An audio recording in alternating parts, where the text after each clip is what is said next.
As Ellen said, I'm Glenda Little, and I'm team lead for RPIW 22. This is our speaking order today, and we're reporting out to a tack time of 20 minutes, and each team member will introduce themselves as they come up to speak. This is our team of wonderfully caring and dedicated folks who worked very hard this week to make positive changes for the approximately 10,850 people who enter the doors of the RGH emergency department and are then admitted to hospital. We have been asked to look at, from the first attempt to contact a most responsible physician to most responsible physician acceptance and admission orders written. You will hear our team use the acronym MRP, Most Responsible Physician, throughout our report out. So our RPIW is focusing on the middle portion of the process. There's a whole bunch of work that happens before our process starts, with the physician in the ER getting ready to know and have the information to then contact a consultant to possibly admit a patient. There's a lot of work that happens after. So that is what our process is looking at. And what we're looking at contributes to improving patient flow within our health system. So our current situation is this. There can be delays in reaching and getting a consultant to accept MRP status. There's a lack of standard process for MRP acceptance. There's delays between MRP acceptance and orders written. There's ambiguity for emerge department staff on who to approach for orders and who to contact for clarification, and communication with patients and their families about their care plan is variable.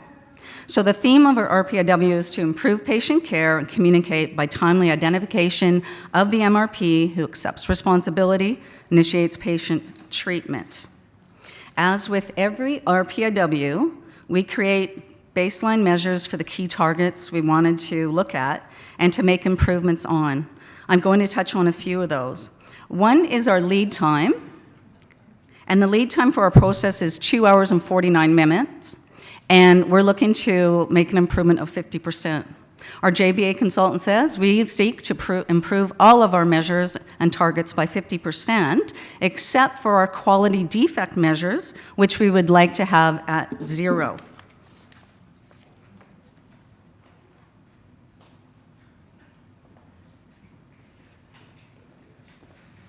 I'm Carolyn Giesinger. I'm the sub-team lead for this RPIW.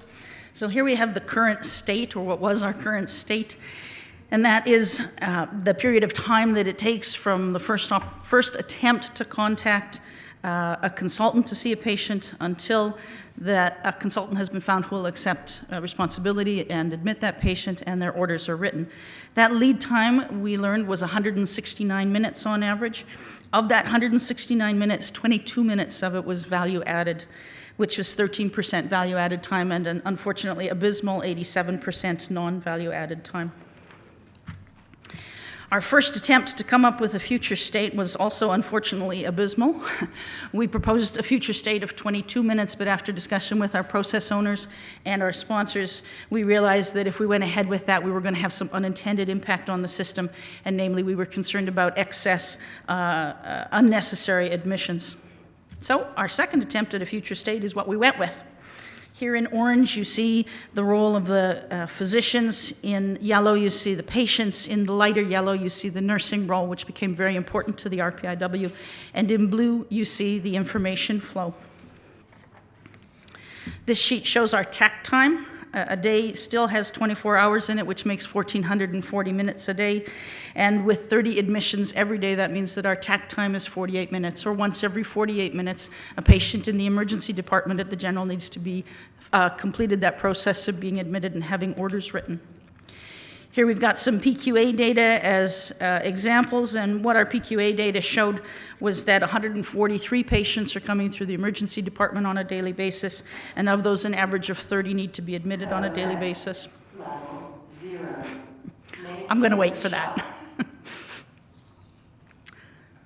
Code red, level 0. Maintain the shop. Code red, level 0. Maintain the shop. So now I just have to speak faster. So this pie chart, we're going to really enjoy the rest of this, I know. This pie chart shows those 30 patients that are being admitted out of a total of 143 that are seen on a daily basis. The bar chart shows that about 35% of those are admitted to medicine, about 15% to family medicine. And we made the decision along with our process owners and sponsors that we would focus on the patients admitted to internal medicine, medicine teaching unit, family medicine, and the hospitalists.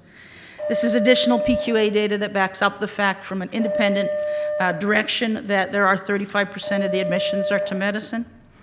And again, a little bit of additional data that shows that about 9.3, or as we measured, an average of 10 patients per day admitted to medicine. Finally, a bar chart that shows that the time it takes to get through that process can vary from as little as 3 minutes to as long as 9 hours.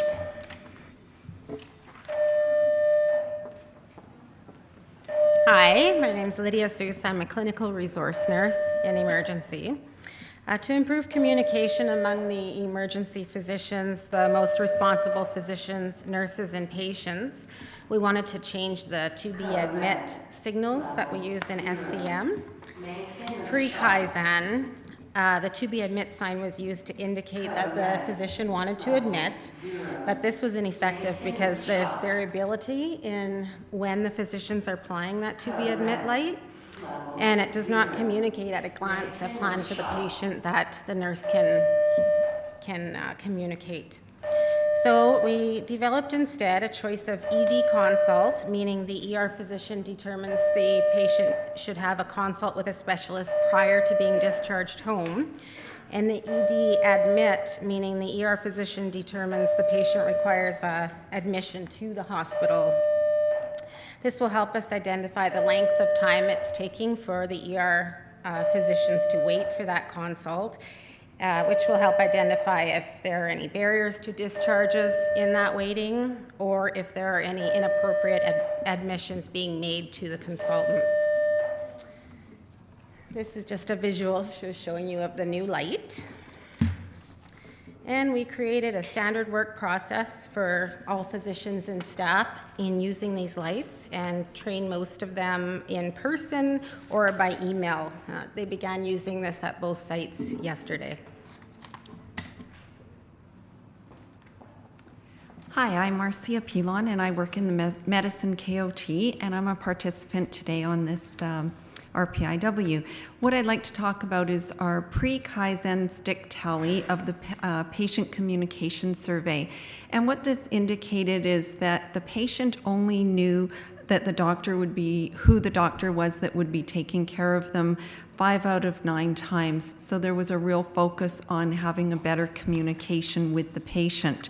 So we went to an idea summary sheet, and we thought we would make a questionnaire so that the patient could track the information either themselves or with their advocate. This is a copy of the questionnaire, or the feel free to ask question about your care form, which indicates things like, can I eat or drink? Who's my doctor? Who's my nurse? What am I waiting for? Is it lab? Is it DI? Is it a consult? And any questions they might want to mark down so that when they see the nurse or doctor, they can have those questions answered. We created a standard work form and are in the process of training all the nurses and the LPNs, and we are 35% complete on that training checklist as of today. On our post-Kaizen stick tally survey, there is an increase of 32% improvement over the week.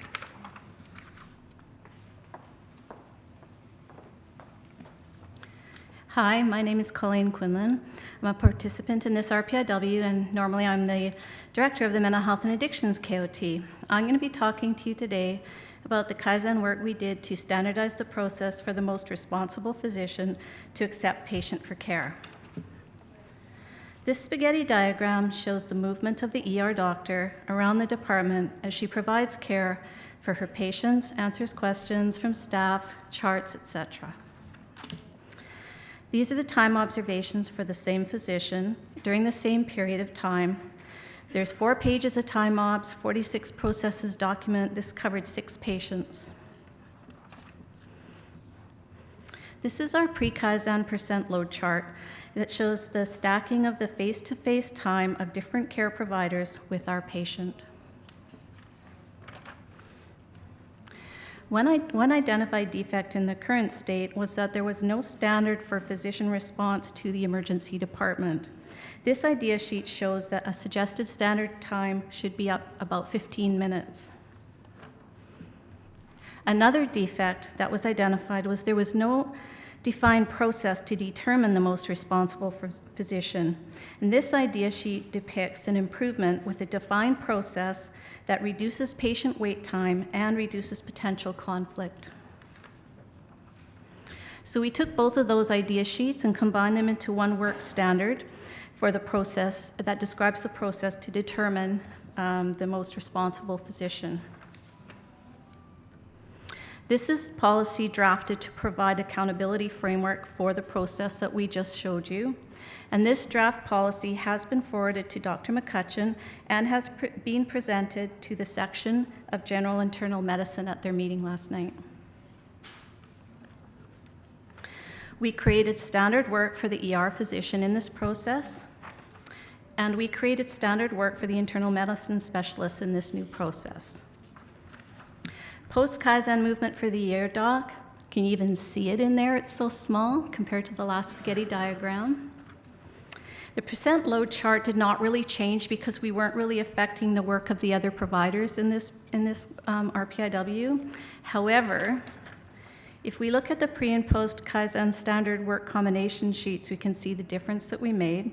So this pre-Kaizen sheet shows that the time that the patient was waiting pre-Kaizen was 135 minutes. That's the long line at the very top of the chart.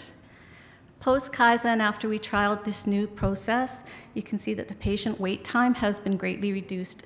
So it was down to 51 minutes.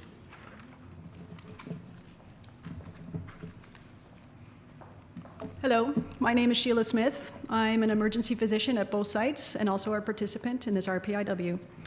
I will be speaking about eliminating the delay between MRP acceptance of the patient and orders written. This requires cooperation between 3 key staff members: the emergency room physician, the MRP, and the primary care nurse. Pre-Kaizen work found that, number 1, the emergency room physicians were widely variable in their admit decision-making timing, and number 2, on the MRP side, they were variable in who wrote the orders, when they wrote the orders, and how the orders were written. So an idea was proposed to create standards supported by policies to ensure timely physician decisions and orders. First, the emergency room physician side was tackled. Standard work was created for the emergency room physician decision to admit and contact MRP process. Secondly, another idea was proposed for the MRP side to facilitate order writing and processing. This involved pre-printed order sets with basic admission orders. A draft pre-printed order set for the internal medicine folks were created. Pause. However, a far more robust pre-printed order set was discovered for family medicine that is already in use by the hospitalists at both sites. A work standard of the whole process, from emergency room physician requesting consult to MRP accepting care and orders written, was drafted. Also, standard work for the MRP on responding to emergency room physician consults and writing orders was created.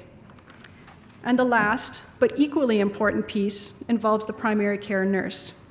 Standard work was created on transcription of orders by telephone when the MRP is not immediately available. Thank you. I'm Kara Williams. I'm a registered nurse at the emergency department at the General, and I'll be speaking about the 3 mini 5S projects that we completed. The first was the charged locked equipment drawer. Pre-Kaizen, there were 61 items that were unorganized. Nobody could find what was needed, or half the time we didn't know what was in the drawer. Pre-5S score was 1 out of 5. Post, there were 21 items. There were lots of unnecessary items removed and returned to their original owners. We cleaned the space.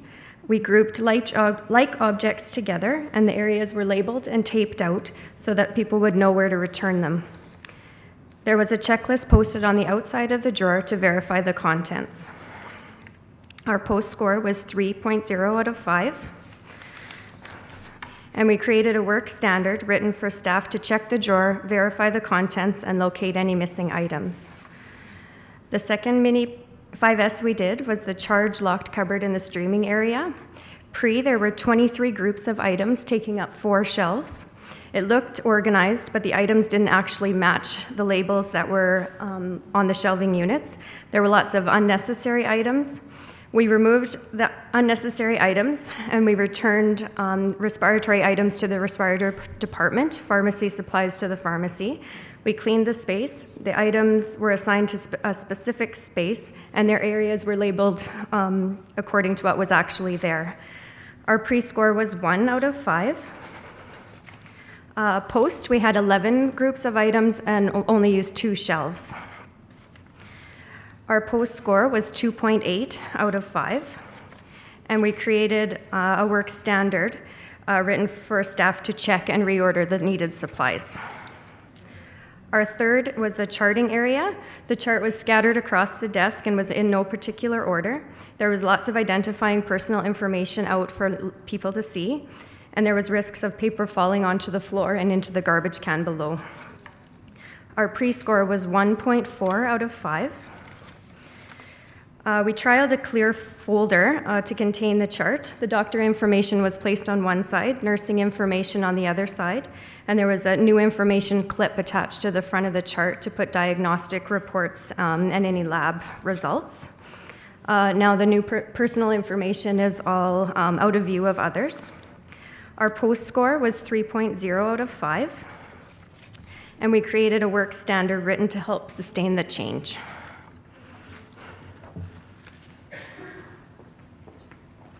Hello, my name is Nancy Follette. I'm the patient representative for this Kaizen. On Monday, when the team went out on our waste walk, we identified 77 items of waste. Post-Kaizen, this had been reduced to 55, a change of 29%. I'm still Carolyn Giesinger, the sub-team lead. And this is our newspaper of outstanding items. The main things that we have left to do are multiple skills training, so getting the staff all trained in the new processes. Additionally, that draft policy needs to move through process and become approved, have good communication around it, and become actual policy.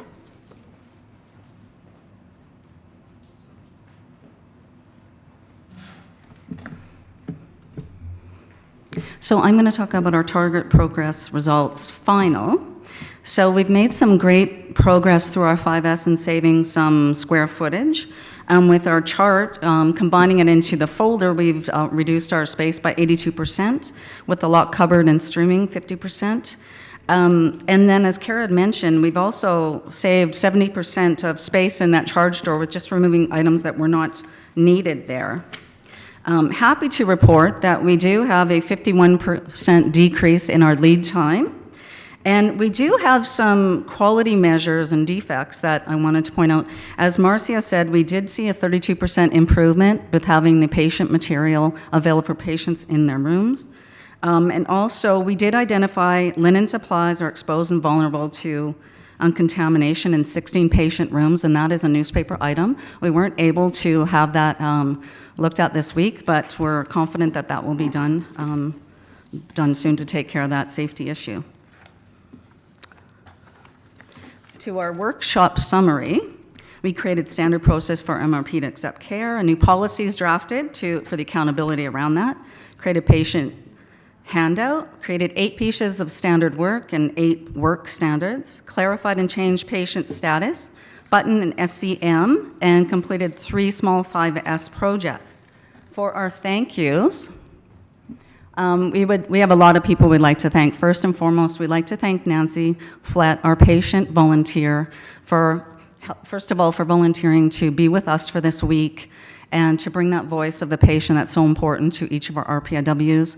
We had a lot of support from the staff and the physicians in the emergency room. We were stalking them for 4 straight weeks, and they were showing open to all the work that we did. We'd like to thank our process owners and our sponsors. And last but not least, we would like to thank our Kaizen support, Brenda and Anita, and Kathy Callis from JBA for all their hard work and guidance throughout this entire process. Thanks so much.